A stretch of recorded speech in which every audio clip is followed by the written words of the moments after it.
Kalau buat pelayanan saya nggak harus penuh dengan tanggung jawab, nggak kayak orang-orang yang lain.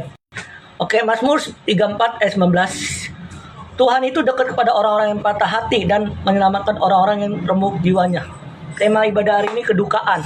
Kedukaan ada bagian hidup yang tidak bisa dihindari. Kita bisa kehilangan orang yang kita kasih, mengalami kesedihan atau menghadapi situasi mengacaukan hati. Namun di tengah air mata, Tuhan tetap hadir. Ia bukan yang jauh, melainkan Tuhan yang dekat dengan hati yang terluka. Ingat kesetiaan. Saudara kamu atau mama kamu, orang tua kamu sudah tenang bersama dengan Tuhan. Amin. Artinya, dalam kedukaan ini kamu belajar bahwa Tuhan dekat hati yang terluka. Ketika hati kamu terluka, Tuhan berikan sukacita. Amin. Tuhan tidak meninggalkan kamu. Tuhan ada di dalam hidup kamu. Amin. Kedukaan itu ibarat kata sementara. Tapi selamanya hidup kita bersama dengan Tuhan. Amin. Nah, pertanyaan dalam hidup kita, apakah kita mau dalam ibadah kedukaan ini bisa main-main? Atau sekedar ibadah doang?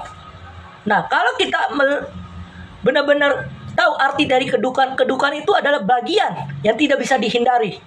Amin. Seringkali kita kehilangan keluarga kita, tetangga kita, siapapun, keluarga kita yang kita sayangi, adik kita atau siapapun. Tapi di dalam kedukaan ini kita belajar kemenangan akan terjadi. Amin. Nah, Tuhan tidak menghapuskan duka seketika, tetapi menemani kita melewati, dan Ia memberikan penghiburan yang sejati. Ingat, Tuhan memberikan penghiburan sejati. Amin.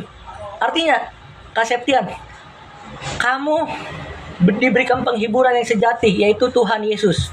Amin. Tuhan tinggal di hati yang remuk. Tuhan mau hati kamu dibaharui. Tuhan mau, Tuhan butuh bahwa kamu diberikan penghiburan. Amin. Melalui kedukaan kita belajar bahwa kasih Tuhan lebih kuat daripada kehilangan. Ingat, kasih Tuhan lebih kuat dari kedukaan. Nah, kalau kamu mau malam ini, sore ini, bahwa keluarga kamu sudah tenang bersama dengan Tuhan. Tuhan memberikan penghiburan dan kekuatan bagi yang ditinggalkannya. Amin. Nah, pertanyaan dalam hidup kita, kenapa kita selalu berlarut-larut dalam kesedihan sampai stres?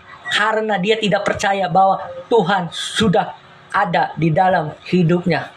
Amin. Kalau kita tidak boleh berlarut dalam kesedihan, teman-teman, bahwa kedukaan itu pasti ada, kematian itu pasti ada. Ingat bahwa dalam kedukaan kita belajar bahwa Tuhan diberikan penghiburan. Amin. Kasih Tuhan nyatakan, amin, di dalam ibadah penghiburan. Nah, refleksnya dalam hidup kita, apakah aku mau menyerahkan kedukaanku ke dalam tangan Tuhan? Itu yang pertama. Yang kedua, apakah aku percaya bahwa di balik air mata Tuhan sedang bekerja memulihkan hatiku? Ingat, memulihkan hatiku, bahwa ke dalam kedukaan Tuhan akan memulihkan hati kita semua. Amin. Kita belajar dari keluarga yang Kaseptian bahwa di dalam kedukaan Tuhan akan bekerja memulihkan hati kita semua. Amin. Ingat, pesan buat kita semua, kedukaan itu bukan akhir, tetapi awal dari pengharapan baru. Ingat, pengharapan baru. Artinya dalam pengharapan baru ini kita belajar bahwa Tuhan tidak membiarkanmu berjalan sendiri. Ia menghapuskan air matamu satu persatu.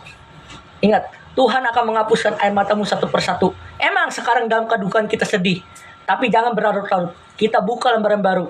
Ketika seseorang atau keluarga yang kita tinggalkan sudah pulang ke rumah Bapa, emang sedih. Tapi Tuhan memberikan kekuatan dan memberikan penghiburan bagi yang ditinggalkannya. Amin.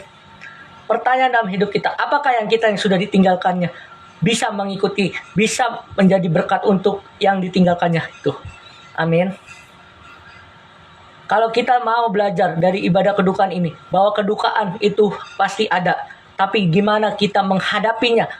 Ada keluarga yang ditinggalkannya, dan keluarga yang ditinggalkannya pasti berlarut dalam kesedihan. Tapi dalam berlarut kesedihan, Tuhan pasti memakai kalian untuk membuka hati, membuka pikirannya untuk menjadi berkat. Amin. Itu saja ibadah kedukaan malam sore ini.